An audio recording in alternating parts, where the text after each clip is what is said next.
আসসালামু আলাইকুম। দেখো, ক্লাস 5 তোমাদের আমি গতদিনের ক্লাসে স্মরণীয় যারা এই চ্যাপ্টারটা নিয়ে আলোচনা করছিলাম, তাই তো? তো সেদিন আমরা প্রথমে যেটা জেনেছিলাম যে মনীষীদের সম্পর্কে। তো সেই মনীষীদের সম্পর্কে জানতে গিয়ে আমরা সেখানে সমাজ সংস্কার ও মনীষীদের কথা জেনেছিলাম, তাই তো? কিছু জনের, যেমন তোমার বিদ্যাসাগর, রাজা রামমোহন রায়, ডিরোজিও, স্বামী বিবেকানন্দ, এনাদের সম্পর্কে জেনেছিলাম, তাই তো? তো আজকে আমরা আরো অনেকের সম্পর্কে জানবো। তো তার আগে বলি, স্বামী বিবেকানন্দ সম্পর্কে সেদিন আমি বলেছিলাম। তো একটা তথ্য সেদিন বেরিয়ে গেছে, ওটা আমি একটু বলে দিচ্ছি। এটা একটা কোশ্চেন হয়, তোমরা মনে রাখবে ভালো করে। যে স্বামী বিবেকানন্দ কিভাবে মানুষকে হাতে কলমে শিক্ষার কথা বলেছেন, এটা একটা কোশ্চেন হয়, ঠিক আছে? তো এটা একটু ভালো করে পড়বে। দেখো, কেন স্বামী বিবেকানন্দ মানুষকে হাতে কলমে শিক্ষার কথা বলেছেন। দেখো, কারণ স্বামী বিবেকানন্দ তিনি বলতেন যে বইয়েতে মুখ ডুবিয়ে বসে থেকো না, মানে সব সময় বই পড়তে হবে এমন না। ফুটবল খেলো, তাতে শরীর মন ভালো হবে। দেখো, খেলার সঙ্গে কিন্তু আমাদের স্বাস্থ্যের একটা সম্পর্ক আছে, আবার স্বাস্থ্যের সঙ্গে মনের সম্পর্ক আছে, আবার মনের সঙ্গে পড়ার সম্পর্ক আছে। তাহলে দেখো, তার মানে কি আসছে বলতো, যে খেলাধুলার সঙ্গে শিক্ষার একটা সম্পর্ক। তার মানে খেলাধুলা হচ্ছে শিক্ষার একটা অঙ্গ। তাহলে এটা আমরা কিভাবে ব্যাখ্যা করব? দেখো, যদি আমরা ভালোভাবে খেলাধুলা না করি তাহলে কি হবে বলতো, আমাদের শরীর সুস্থ থাকবে না, তাই না? শরীর ঠিক থাকবে না। আর শরীর যদি ভালো না থাকে তাহলে মন ভালো থাকবে না। আর মন যদি ভালো না থাকে তাহলে কি হবে? পড়াশোনায় ব্যাঘাত ঘটবে, পড়াশোনায় মন বসবে না, তাই না? তার মানে আমাদের কি পড়াশোনায় মনোযোগী হতে হলে কি করতে হবে? তাহলে আমাদের মনকে ভালো রাখতে হবে। মনকে ভালো রাখতে গেলে কি করতে হবে? আমাদের স্বাস্থ্য অর্থাৎ শরীরকে ভালো রাখতে হবে। আর শরীরকে ঠিক রাখতে গেলে আমাদেরকে কি করতে হবে? খেলাধুলা করতে হবে। সেই জন্য সব সময় বই পড়লে চলবে না। তার মানে কি বলতো, অবশ্যই তোমরা, তার মানে এটা নয় যে পড়াশোনা করবে না, এটা নয়। অবশ্যই পড়বে, কিন্তু পড়ার ফাঁকে তোমাদেরকে কি করতে হবে না, খেলাধুলাও করতে হবে। অর্থাৎ এখানে তোমার স্বামী বিবেকানন্দ ফুটবল খেলার কথা বলেছেন। বুঝতে পেরেছো যে ফুটবল খেলো। তো তোমরা ফুটবল খেলার পাশাপাশি আরো অনেক খেলাধুলা করতে পারো। তাহলে খেলাধুলা করলে শরীর ভালো থাকবে, আর শরীর ভালো থাকলে মন ভালো থাকবে। মন ভালো থাকলে পড়াশোনায় কি হবে? মনোযোগী হতে পারবে, তাই না? বুঝতে পারলে? সেই জন্য খেলাধুলার সঙ্গে পড়াশোনার একটা সম্পর্ক আছে। বুঝতে পারলে? সেই জন্য তিনি বলেছেন যে শুধু বইয়েতে মুখ ডুবিয়ে থেকো না, তার পাশাপাশি, মানে বই পড়ার পাশাপাশি তোমরা খেলাধুলাও করো, তাতে শরীর আর মন দুই ভালো থাকবে। শুধু বই পড়ে কিছু হয় না। বুঝতে পেরেছো? তো স্বামী বিবেকানন্দ এইভাবে দেশের মানুষকে হাতে কলমে শিক্ষার কথা বলেছেন। বুঝতে পারলে যে স্বামী বিবেকানন্দ কিভাবে মানুষকে হাতে কলমে শিক্ষার কথা বলেছেন? বোঝাতে পারলাম? বেশ, এটা করে নেবে। বুঝতে পারলে? এরপর আমরা দেখো, যার সম্পর্কে জানবো তিনি হলেন ভগিনী নিবেদিতা। দেখো, ভগিনী নিবেদিতা যদি তোমাদেরকে বলা হয় যে ভগিনী নিবেদিতা বিখ্যাত কেন বা তিনি স্মরণীয় হয়ে আছেন কেন, তাহলে কি বলবে? দেখো, ভগিনী নিবেদিতা ছিলেন একজন সমাজ সংস্কারক মহিলা, ঠিক আছে? তার পাশাপাশি ইনি একজন স্বাধীনতা সংগ্রামীও ছিলেন।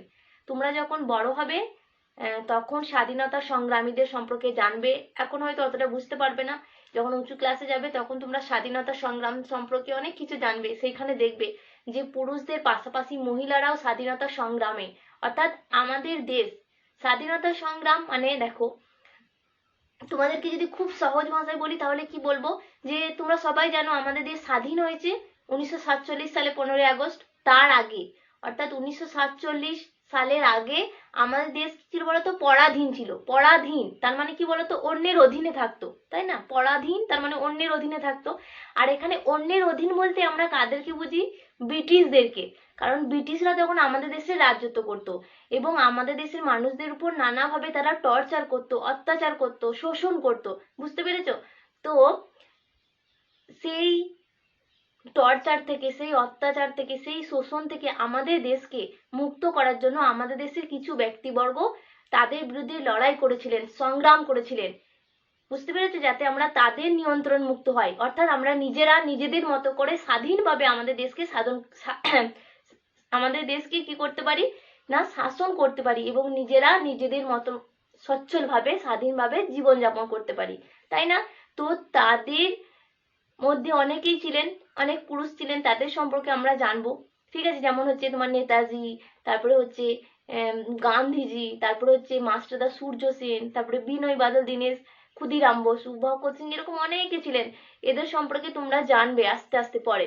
তো সেরকম একজন মহিলার আমি কথা এখানে বলছি, ভগিনী নিবেদিতা। ইনি একজন সমাজ সংস্কারক, অর্থাৎ সমাজের অনেক কুসংস্কার ছিল সেগুলোকে তিনি দূর করেছেন। তার পাশাপাশি সমাজের নানা সেবামূলক কাজের সঙ্গেও তিনি যুক্ত ছিলেন। এটার পাশাপাশি তিনি একজন স্বাধীনতা সংগ্রামীও ছিলেন। বুঝতে পেরেছো? তো যখন তোমরা বড় হবে তখন এই স্বাধীনতা সংগ্রামীদের সম্পর্কে আরো বিস্তারিতভাবে জানবে। বুঝতে পারলে? তো দেখো, এই যে ভগিনী নিবেদিতা, ইনি ছিলেন স্বামী বিবেকানন্দের একজন বিখ্যাত কি বলবো ভক্ত। ঠিক আছে, এই যে ভগিনী নিবেদিতা না, এর আসল নাম হচ্ছে মার্গারেট এলিজাবেথ নোবেল। তো তিনি স্বামীজির ভক্ত ছিলেন। তারপরে স্বামীজি একবার দেখবে বক্তৃতা দিতে গেছিলেন। আমি স্বামীজির কথা যখন তোমাদেরকে বলছিলাম গত দিনের ক্লাসে, যে তিনি একবার আমেরিকার একটা শহরে গিয়েছিলেন, শিকাগো শহরে, সেখানে তিনি বক্তৃতা দিয়েছিলেন। তো সেই বক্তৃতা শুনে এই ভগিনী নিবেদিতা মানে ভালো লেগেছিল। তারপর তিনি তার ডাকে সাড়া দিয়েছিলেন এবং তিনি ভারতে এসেছিলেন এবং ভারতের মানুষদের দুঃখ দুর্দশা দূর করার জন্য তিনি অনেক কিছু করেছেন। তার মধ্যে একটা আমি বলতে পারি যে নারী শিক্ষার প্রসার, অর্থাৎ নারীদের মধ্যে যে সমস্ত কুসংস্কারগুলো ছিল সেগুলো তিনি দূর করতে চেয়েছিলেন এবং তার এই যে যে কুসংস্কারগুলো সেগুলো দূর করার একটা প্রধান উপায় তার যেটা মনে হয়েছিল সেটা হচ্ছে যে নারীদের মধ্যে শিক্ষার প্রসার ঘটানো। কারণ নারীরা শিক্ষিত না হলে কুসংস্কারগুলো নারীদের জীবন থেকে যাবে না, এটা তার মনে হয়েছিল। সেই জন্য তিনি নারীদের শিক্ষার প্রসার ঘটান। বুঝতে পেরেছো? আর তার সমাজ সেবামূলক যে কাজ, তার মধ্যে একটা প্রধান যে কাজ ছিল সেটা হচ্ছে কি জানো? সেটা হচ্ছে যে প্লেগ রোগীদের সেবা করা। বোর্ডের দিকে তাকাও, আমি লিখেছি, এটা খুব ইম্পর্টেন্ট। প্লেগ রোগীদের সেবা করেছিলেন যিনি, তিনি হচ্ছেন ভগিনী নিবেদিতা। তিনি তার নিজের জীবনের পরোয়া না করে, বুঝতে পেরেছো, কলকাতায় একবার হয়েছিল প্লেগ রোগ, তো সেই প্লেগ রোগীদের তিনি সেবা করেন, যার ফলে অনেকে সুস্থ হয়ে ওঠেন। বুঝতে পেরেছো? তো তিনি তার নিজের জীবনে পরোয়া না করে তিনি মানুষদেরকে সেবা করেছিলেন। বুঝতে পারলে? তো ভগিনী নিবেদিতা কেন স্মরণীয় বা বিখ্যাত, কেন বোঝাতে পারলাম? তো এটা একটু পড়বে। এরপরে দেখো, পরে এরকম আরো অনেক কোশ্চেন হতে পারে। পরের কোশ্চেন দেখো, আমি লিখেছি যে যদি তোমাদের কাছে কোশ্চেন করা হয় যে বেগম রোকেয়া বিখ্যাত কেন, বা বেগম রোকেয়া কেন বিখ্যাত, কেন স্মরণীয়, তাই না? তাহলে কি বলবে? বেগম রোকেয়া, যার পুরো নাম হচ্ছে বেগম রোকেয়া সাখাওয়াত হোসেন, তাই তো? তিনিও অনেক কষ্ট করে পড়াশোনা করেছেন এবং তিনিও মেয়েদের জন্য, বিশেষত মেয়েদের জন্য নানা লড়াই করেছেন, সংগ্রাম করেছেন এবং মেয়েদের জীবনে যে কষ্ট সেইগুলোকে দূর করার জন্য তিনিও মনে করেছেন যে শিক্ষাই হচ্ছে তার প্রধান অবলম্বন। সেই জন্য দেখবে তিনি বিশেষত একটা বালিকা বিদ্যালয় প্রতিষ্ঠা করেছিলেন, যেটার নাম হচ্ছে সাখাওয়াত মেমোরিয়াল স্কুল, কলকাতায় প্রতিষ্ঠা করেছিলেন মেয়েদের তোমার উন্নতি লক্ষ্যে। বুঝতে পারলে? মানে নারী শিক্ষার প্রসারের ক্ষেত্রে তার অবদান ছিল অতুলনীয়, বেগম রোকেয়া সাখাওয়াত হোসেনের। এটা মনে রাখবে, এরকম কোশ্চেন হতে পারে। তারপর ধরো তোমাদেরকে যদি বলা হয় যে বঙ্কিমচন্দ্র চট্টোপাধ্যায় স্মরণীয় কেন, তাহলে কি বলবে?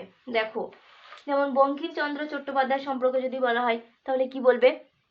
দেখো, মনে রাখবে যে বঙ্কিমচন্দ্র চট্টোপাধ্যায় তিনি ছিলেন সাহিত্য সম্রাট।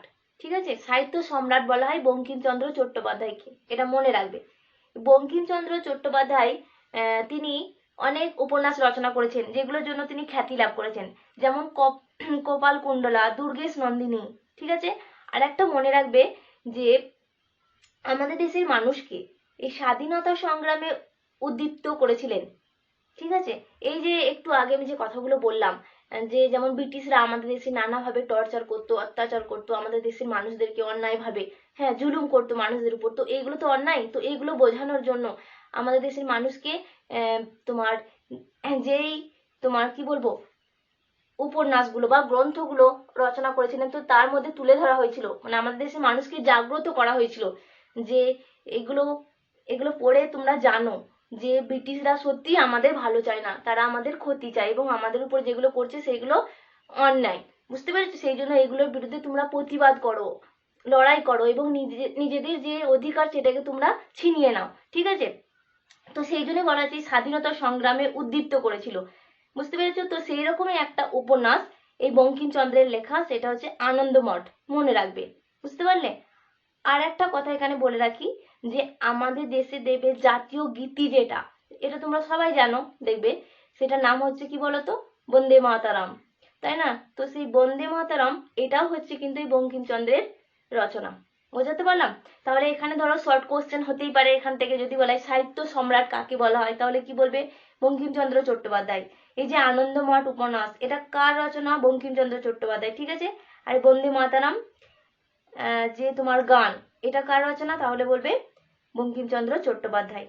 বোঝাতে পারলাম? এরপরে ধরো ধরো আবার বলা হলো যে কাজী নজরুল ইসলাম বিখ্যাত কেন? তাই তো, কাজী নজরুল ইসলামের নাম তোমরা সবাই জানো তো, তিনি ছিলেন একজন বিখ্যাত বাঙালি কবি, তাই তো। আর একে আমরা সবাই কি নামে চিনি বলতো? বিদ্রোহী কবি, তাই না? দেখো, তো এই কাজী নজরুল ইসলামকে আমরা কি নামে চিনি বললাম? বিদ্রোহী কবি। তাহলে যদি বলা হয় বিদ্রোহী কবি কাকে বলা হয়, তাহলে বলবে কাজী নজরুল ইসলামকে। কেন বিদ্রোহী কবি বলা হচ্ছে বলতো? দেখো, তিনি তার যে লেখনী, সেই লেখনীর মাধ্যমে তিনি খেটে খাওয়া মানুষের পাশে দাঁড়িয়েছিলেন এবং তাদের উপর যে সমাজে দ্বারা প্রভাবশালী মানুষ যারা তাদের উপর টর্চার করতো, অত্যাচার করতো, তো তাদের বিরুদ্ধে তিনি রুখে দাঁড়িয়েছিলেন এবং সেটা তিনি এই কলমের মাধ্যমে তুলে ধরেছেন, তার লেখনীর মাধ্যমে। বুঝতে পেরেছো? মানে তার লেখার মধ্য দিয়ে আমি বোঝাতে চাইছি, লেখনী মানে তার লেখার মধ্য দিয়ে আর কি তিনি তুলে ধরেছেন। ঠিক আছে? তারপরে এই যে ব্রিটিশ সরকার আমাদের দেশের মানুষের উপর যে অত্যাচার করতো, অন্যায় করতো, যে কথাটা আমি বারবার বলছি, তো সেইগুলোও তিনি তার এই লেখার মধ্য দিয়ে তুলে ধরেছেন। তো এইরকম দেবে কয়েকটা কাব্যগ্রন্থ আছে, যেমন অগ্নিবীণা, বিষের বাসি। ঠিক আছে? এগুলো হচ্ছে এর কাব্যগ্রন্থ, এই তোমার কাজী নজরুল ইসলামের। তো এগুলো একটু মনে রাখবে। আর একটা এই যে বললাম যে ইংরেজদের আসল রূপ যেটা তিনি তুলে ধরেছেন, তার একটা বিখ্যাত পত্রিকা এই কাজী নজরুল ইসলামের, যেটার নাম হচ্ছে তোমার ধূমকেতু। মনে রাখবে, এই ধূমকেতুর মধ্য দিয়ে তিনি ব্রিটিশ শাসনের আসল রূপটা তুলে ধরেছেন। বুঝতে পারলে?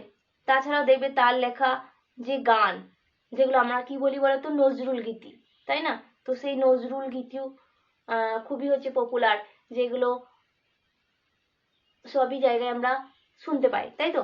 আর আজও, তাই না, সবার কাছে এখনো চিরস্মরণীয় হয়ে আছে, তাই তো। তাহলে বুঝতে পারলে, যদি বলা হয় এরকম ধরনের যদি কোশ্চেন হয় তাহলে কিভাবে অ্যান্সার লিখবে। ঠিক আছে? তাহলে এই যে বলে দিলাম বঙ্কিমচন্দ্র চট্টোপাধ্যায় স্মরণীয় কেন বা কাজী নজরুল ইসলাম বিখ্যাত কেন, তাহলে এভাবে বলবে। ঠিক আছে? বুঝতে পারলে কি বললাম? আর এগুলো একটু মনে রাখবে, এই গ্রন্থগুলোর নাম, কাকে কি বলা হচ্ছে। ঠিক আছে? এরপর দেখো, এরপরে আমরা যেটা জানবো সেটা হচ্ছে যে যেমন আমরা সাহিত্যিকদের সম্পর্কে জানলাম, তাই তো, সমাজ সংস্কারকদের সম্পর্কে জানলাম, তারপরে সাহিত্যিক এই তো কাজী কাজী নজরুল ইসলাম, বঙ্কিমচন্দ্র চট্টোপাধ্যায়, এনারা তো সাহিত্যিক ছিলেন, এনাদের সম্পর্কে জানলাম। তার আগে সমাজ সেবামূলক যে সমস্ত মনীষী ছিলেন তাদের সম্পর্কে জানলাম, তাই তো। এরপর আমরা জানবো যাদের সম্পর্কে, তারা হচ্ছেন বাঙালি বিজ্ঞানী। দেখো, বোর্ডের দিকে তাকাও, তাহলে দেখতে পাবে আমি লিখছি, দেখো, যে কয়েকজন বাঙালি বিজ্ঞানীর নাম, যেমন আচার্য জগদীশ চন্দ্র বসু, আচার্য প্রফুল্ল চন্দ্র রায়, মেঘনাথ সাহা, আচার্য সত্যেন্দ্রনাথ বসু, প্রশান্ত চন্দ্র মহালানবিশ, এনারা সবাই ছিলেন বাঙালি বিজ্ঞানী। তাহলে তোমাদের কাছে কোশ্চেন হতে পারে যে যদি বলা হলো ধরো তিনজন বাঙালি বিজ্ঞানীর নাম লেখো, তাহলে এখান থেকে লিখতে পারবে। বুঝতে পারলে? তো দেখো, এখান থেকে ধরো কোশ্চেন হতে পারে যদি বলা হয় যে আচার্য জগদীশ চন্দ্র বসু বিখ্যাত কেন, তাহলে কি বলবে? দেখো, দেখো তাহলে কি বলবে না, আচার্য জগদীশ চন্দ্র বসু ইনি ছিলেন একজন বিখ্যাত বাঙালি বিজ্ঞানী ও তার পাশাপাশি বিজ্ঞান গবেষকও ছিলেন। দেখো, ইনি প্রথমে আমরা জেনে নিই যে ইনি জন্মগ্রহণ করেছিলেন ময়মনসিংহে। ঠিক আছে, তো প্রথমে তিনি ময়মনসিংহ জেলায় স্কুলে ভর্তি হন, তারপর সেখান থেকে তিনি একটা কলেজ আছে যেটা নাম হচ্ছে সেন্ট জেভিয়ার্স, সেখান থেকে তিনি বিএ পাস করেন। তারপর তিনি বিদেশে যান, মানে ইংল্যান্ডে যান, এবং সেখানে দেখবে তোমরা যখন বড় হবে জানতে পারবে সেখানে বিখ্যাত বিশ্ববিদ্যালয় আছে লন্ডনে, একটা হচ্ছে কেমব্রিজ। তো সেই কেমব্রিজ আর একটা হচ্ছে লন্ডন। তো লন্ডন বিশ্ববিদ্যালয়, কেমব্রিজ বিশ্ববিদ্যালয় থেকে তিনি বিজ্ঞানের পাঠ তিনি সেখান থেকে সম্পূর্ণ করেন। তারপরে দেশে ফিরে এসে আমাদের দেশে কলকাতা দেবে একটা কলেজ আছে বিখ্যাত যেটা নাম হচ্ছে প্রেসিডেন্সি কলেজ। তো সেই কলেজে তিনি পদার্থবিদ্যার অধ্যাপক হন, বুঝতে পেরেছো। তারপর তিনি সেখানে গবেষণা চালিয়ে যান। তারপর দেখবে তিনি একে একে তোমার আবিষ্কার করতে থাকেন। যেমন তার একটা বিখ্যাত আবিষ্কার ছিল বেতার যন্ত্র। তারপর দেখবে তিনি উদ্ভিদ বিষয়ে গবেষণা করছেন। এরপর তারপর এই উদ্ভিদ বিষয়ে গবেষণা করে তিনি একটা যন্ত্র আবিষ্কার করেছিলেন, যে যন্ত্রের নাম হচ্ছে ক্রেস্কোগ্রাফট। এবং এই যন্ত্রটা দিয়ে তিনি প্রমাণ করেছিলেন যে প্রাণী অর্থাৎ প্রাণীদের মতো উদ্ভিদেরও প্রাণ এবং অনুভূতি আছে। অর্থাৎ প্রাণীরা যেমন সাড়া দেয়, কথা বলতে পারে, হ্যাঁ, মানে প্রাণীদের যেমন অনুভূতি আছে এবং প্রাণ আছে, তো এই প্রাণীদের মতো উদ্ভিদেরও প্রাণ আছে এবং অনুভূতি আছে, এটা তিনি প্রমাণ করেছিলেন, অর্থাৎ জগদীশ চন্দ্র বসু প্রমাণ করেছিলেন। এবং যে যন্ত্রটার মধ্য দিয়ে, সেই যন্ত্রটার নাম হচ্ছে ক্রেস্কোগ্রাফট, বুঝতে পারলে।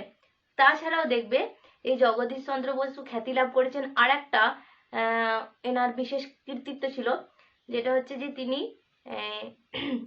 এই বিজ্ঞান বিষয়ে গবেষণার জন্য একটা প্রতিষ্ঠান তৈরি করেছিলেন কলকাতায়, এবং সেটার নাম হচ্ছে বসু বিজ্ঞান মন্দির, 1917 খ্রিস্টাব্দে। তো এইখানেতে এই যে বিজ্ঞান বিষয়ে গবেষণা করার জন্য বসু বিজ্ঞান মন্দির প্রতিষ্ঠা করলেন। তো এইখানেতে নানা বিষয়ে যেমন পদার্থবিজ্ঞান, উদ্ভিদবিদ্যা, রসায়নবিদ্যা, বায়োকেমিস্ট্রি, বায়োফিজিক্স, এই সমস্ত বিষয়ে এখানে নানা গবেষণা করা হতো। বোঝা গেছে? এগুলো তোমরা এখন বুঝতে পারবে না, যখন বড় হবে তখন বুঝতে পারবে। ঠিক আছে, আমি জাস্ট বললাম, তো একটু মনে রেখো, তাহলেই হবে। এগুলো সম্পর্কে তোমরা বিস্তারিতভাবে পরে জানবে, বুঝতে পারলে? তো যাই হোক, তাছাড়াও দেবে এনার একটা গ্রন্থ আছে, বিখ্যাত গ্রন্থ, যেটা নাম হচ্ছে অব্যক্ত। এটা তিনি রচনা করেছিলেন। ঠিক আছে, তার মানে এই যে বসু বিজ্ঞান মন্দির, এটার উদ্দেশ্য ছিল যে তিনি বিজ্ঞানের অগ্রগতি ও জ্ঞানের প্রসার ঘটানোর জন্য তিনি এটা প্রতিষ্ঠা করছেন, বুঝতে পেরেছ? তাহলে বুঝতে পারলে যে জগদীশ চন্দ্র বসু কেন বিখ্যাত বা কেন স্মরণীয়, বা জগদীশ চন্দ্র বসু সম্পর্কে কিছু বলতে বলা হলে বলতে পারবে তো। এরপর দেখো, যদি বলা হয় যে প্রফুল্ল চন্দ্র রায় কেন বিখ্যাত, তাহলে কি বলবে? দেখো দেখো তাহলে কি বলবে যে আচার্য প্রফুল্ল চন্দ্র রায় ছিলেন একজন বিখ্যাত বাঙালি বিজ্ঞানী। ঠিক আছে, তিনিও খ্যাতি লাভ করেছেন নানা কারণে।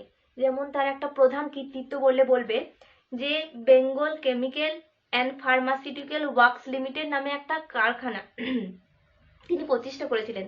এবং এই কারখানা থেকে কি করা হতো না, ওষুধ, ন্যাপথলিন, এরকম অনেক কিছু উৎপাদন করা হতো, বুঝতে পেরেছো?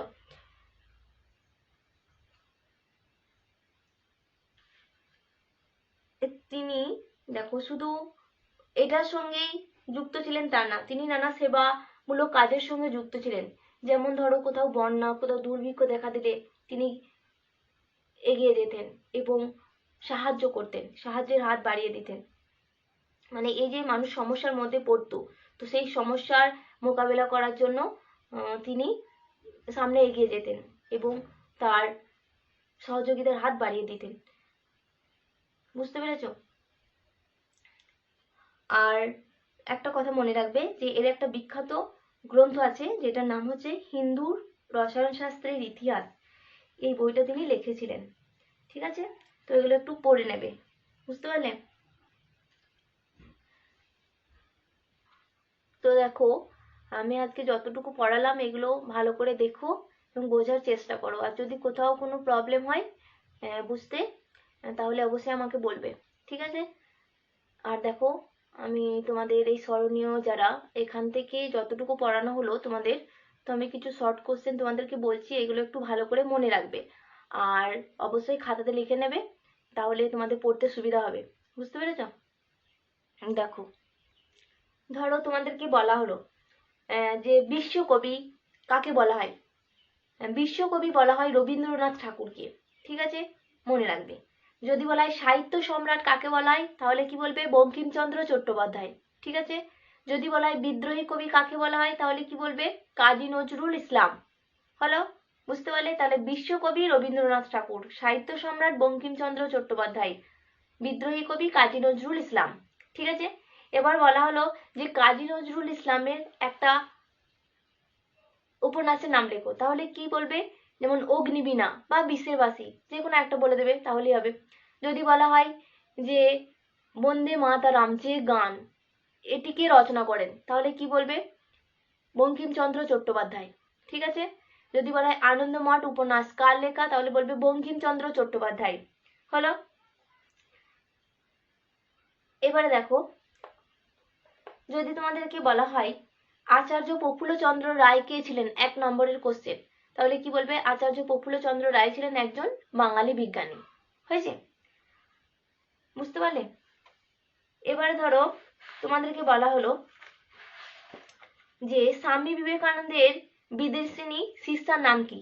তার মানে স্বামী বিবেকানন্দের বিদেশিনী অর্থাৎ বিদেশ থেকে যিনি এসেছিলেন যে শিষ্যা, তার নাম কি? ভগিনী নিবেদিতা। তাই তো? সেই জন্য আমি একটু আগে বললাম না যে স্বামী বিবেকানন্দের ডাকে সাড়া দিয়ে তিনি ভারতে এসেছিলেন, তিনি বাইরের মহিলা, তাই না? বুঝতে পারলে? আর যদি বলা হয় প্লেগ রোগীদের সেবা করেছিলেন কে, তাহলে কি বলবে? ভগিনী নিবেদিতা। ঠিক আছে। এই অ্যান্সার গুলো খাতাতে লিখে নেবে। বুঝতে পারলে? আমি যেভাবে বলছি, তাহলে তোমাদের পড়তে অনেক সুবিধা হবে।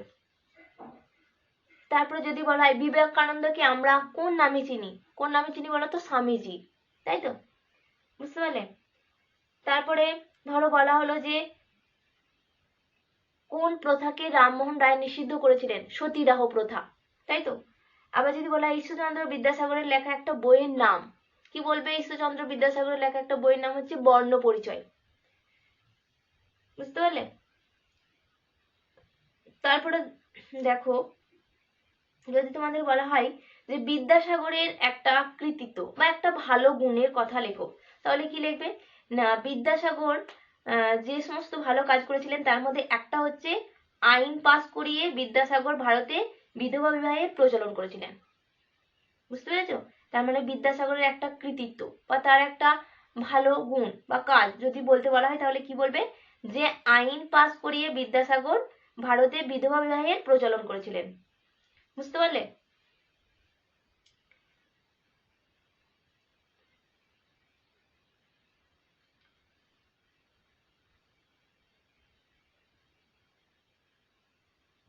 তারপরে বলা হলো যে ভগিনী নিবেদিতার আসল নাম কি, তাহলে কি বলবে? Margaret Elizabeth Nobel. ঠিক আছে। যদি বলা হয় যে বেগম রোকেয়ার পুরো নাম কি, তাহলে কি বলবে? বেগম রোকেয়া সাখাওয়াত হোসেন। ঠিক আছে। যদি বলা হয় অল্প বয়সে আগেকার দিনে মেয়েদের কি করা হতো, আগেকার দিনে অল্প বয়সে মেয়েদের কি করা হতো, তাহলে কি বলবে? বিয়ে দিয়ে দেওয়া হতো। ঠিক আছে। তারপরে ধরো তোমাদেরকে যদি বলা হয় যে বেগম রোকেয়ার প্রতিষ্ঠিত বিদ্যালয়টির নাম কি, তাহলে বলবে Sakhawat Memorial Girls High School. মনে রাখবে, বেগম রোকেয়ার প্রতিষ্ঠিত বিদ্যালয়টার নাম হচ্ছে Sakhawat Memorial Girls High School. বুঝতে পারলে?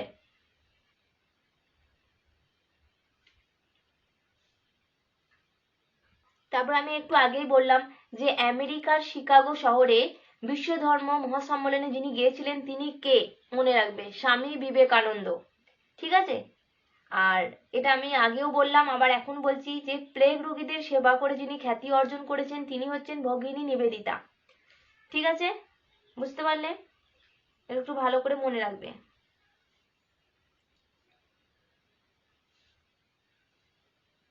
দেখো, আবার বলা হলো যে প্রশান্ত চন্দ্র মহালানবিশ কিসের সঙ্গে যুক্ত, তাহলে বলবেন তিনি বিজ্ঞানের সঙ্গে যুক্ত ছিলেন, কারণ তিনি একজন বাঙালি বিজ্ঞানী ছিলেন, তাই না? বিজ্ঞানের সঙ্গে যুক্ত। আবার যদি বলা হয় স্বামী বিবেকানন্দ কিসের কথা বলেছেন, তাহলে বলবে হাতে কলমে শিক্ষার কথা বলেছেন। ঠিক আছে, বুঝতে পারলে?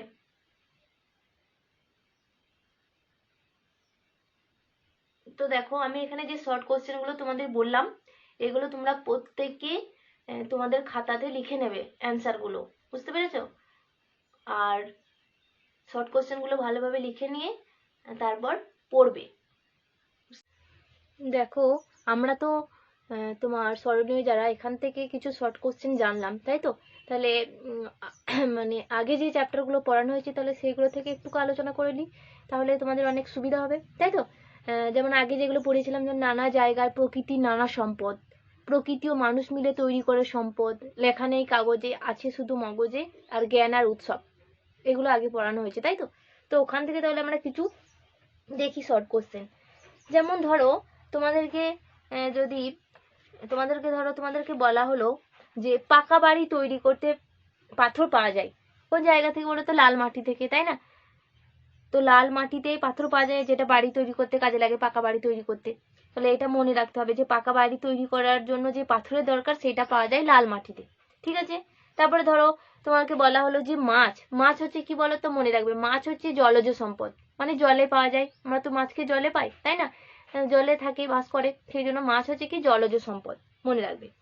আর যেমন তারপরে ধরো তোমাদেরকে যদি বলা হয় যে রান্নার জন্য সবচেয়ে দরকারি কি, রান্নার জন্য সবচেয়ে দরকারি যে জিনিসটা সেটা হচ্ছে কি বলতো? পাত্র, তাই তো? এটা একটু তোমাদেরকে মনে রাখতে হবে। তারপরে ধরো তোমাদেরকে যদি বলা হয় যে সম্পদ তৈরি করতে মানুষ সবার আগে কাজে লাগিয়েছে কাকে, কাকে বলো তো? বুদ্ধিকে কাজে লাগিয়েছে, তাই না? তাহলে তোমাদেরকে মনে রাখতে হবে যে সম্পদ তৈরি করতে মানুষ সবার আগে কাজে লাগিয়েছে কাকে? বুদ্ধিকে, বুঝতে পেরেছো? তারপরে ধরো তোমাদেরকে যদি বলা হয় যে প্রাকৃতিক সম্পদ কাকে বলে, তাহলে কি বলবে না? যেমন যে সম্পদ আমরা প্রকৃতি থেকে পাচ্ছি সেটা হচ্ছে প্রাকৃতিক সম্পদ, যেমন হচ্ছে কয়লা, তাই তো? কাঠ, এগুলো প্রাকৃতিক সম্পদ। আর পারিবারিক সম্পদ কাকে বলে যদি বলা হয়? যেগুলো আমরা আমাদের পরিবারের কাছ থেকে পাচ্ছি, যেমন আমার বাবা মা হতে পারে, দাদু হতে পারে, দিদা হতে পারে, তাদের কাছ থেকে যে আমরা যে সম্পদটা বা যে জ্ঞানটা পাচ্ছি সেটা হচ্ছে পারিবারিক সম্পদ বা পারিবারিক জ্ঞান, তাই তো? যেমন হচ্ছে সেলাই শেখা মায়ের কাছ থেকে বা ঠাকুমার কাছ থেকে, বড়ি দিতে শেখা, এগুলো হচ্ছে পারিবারিক সম্পদের উদাহরণ। বোঝা গেছে? এগুলো আমি অনেকবার তোমাদের আলোচনা করেছি। তো এইগুলো এরকম ধরনের শর্ট কোশ্চেন তোমাদের হতে পারে। তারপরে ধরো যদি বলা হয় যে মানুষের দুটি সম্পদের নাম লেখো, তাহলে কি বলবে? একটা হচ্ছে তোমার স্বাস্থ্য আর একটা হলো বুদ্ধি। ঠিক আছে, তাহলে এটা হচ্ছে মানুষের দুটি সম্পদের নাম, বোঝাতে পারলাম। তারপরে ধরো তোমাদেরকে যদি বলা হয় এরকম কোশ্চেন হলো যে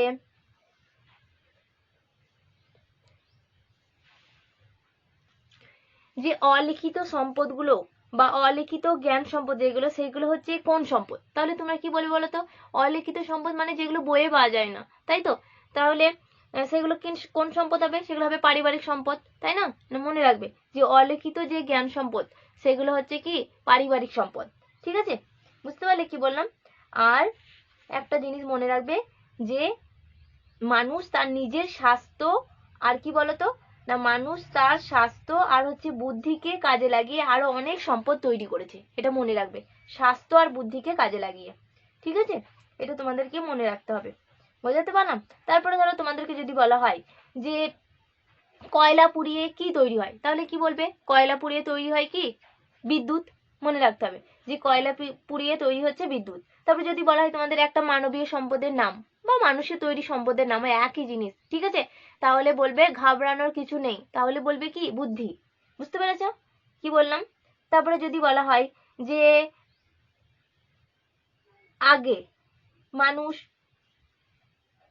কিসের উনুন ব্যবহার করতো, তাহলে কাঠের উনুন। ঠিক আছে, আবার যদি বলা হয় যে কিসের আবিষ্কারের ফলে মানুষ মাংস পুড়িয়ে খেতে শিখলো, কিসের আবিষ্কারের ফলে বলতো? আগুনের আবিষ্কারের ফলে, তাই না? যখন তারা আগুন জ্বালাতে শিখলো তারপর থেকে তারা আর কাঁচা মাংস খেত না, তারপর তারা মাংসটাকে পুড়িয়ে খেতে শুরু করলো। বুঝতে পেরেছো? তাহলে এটার অ্যান্সার কি হবে? আগুন আবিষ্কারের ফলে মানুষ কি করলো না, মাংস পুড়িয়ে খেতে শুরু করলো। বুঝতে পারলে? তারপরে এরকম ধরনের কোশ্চেন তোমাদের হতে পারে। তারপরে ধরো তোমাদেরকে বলা হলো যে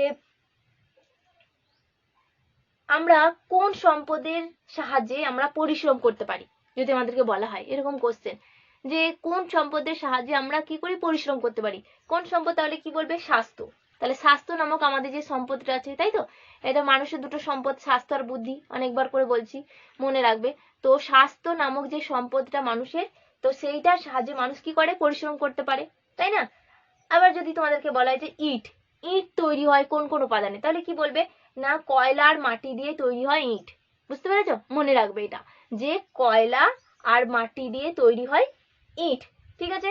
আবার যদি তোমাদেরকে বলা হয় যে ধরো তোমাদেরকে বলা হলো যে মানুষ প্রথম দিকে কিসের গায়ে আঁকতো, তাহলে সেই মানুষ যখন পাত্র তৈরি করতে শিখলো, তারপর সে পাত্রের গায়ে মানুষ আঁকতো। এটা মনে রাখবে, প্রথম দিকে মানুষ আঁকতো পাত্রের গায়ে। বুঝতে পারলে, বোঝাতে পারলাম। তারপরে ধরো তোমাদেরকে যদি এরকম বলা হয় যে বাবা মায়ের কাছ থেকে আমরা কোন সম্পদ লাভ করতে পারি, আমি একটু আগেই বললাম বাবা মায়ের কাছ থেকে আমরা যে সম্পদটা পাচ্ছি সেটা হচ্ছে কি পারিবারিক সম্পদ, ঠিক আছে।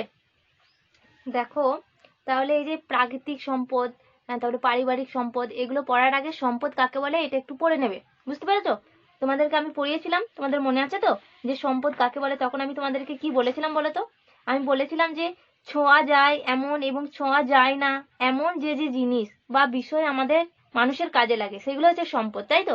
এবং উদাহরণ হিসেবে আমরা কি জেনেছিলাম বলতো, যে জল, তারপরে বায়ু, তারপরে হচ্ছে মানুষের জ্ঞান বুদ্ধি, এগুলো সবই হচ্ছে সম্পদের উদাহরণ, তাই তো। তো এগুলো একটু পড়ে নেবে, বুঝতে পেরেছো। তারপরে উৎসব কি, এটা একটু জেনে নেবে যে উৎসব কি বা কাকে বলে।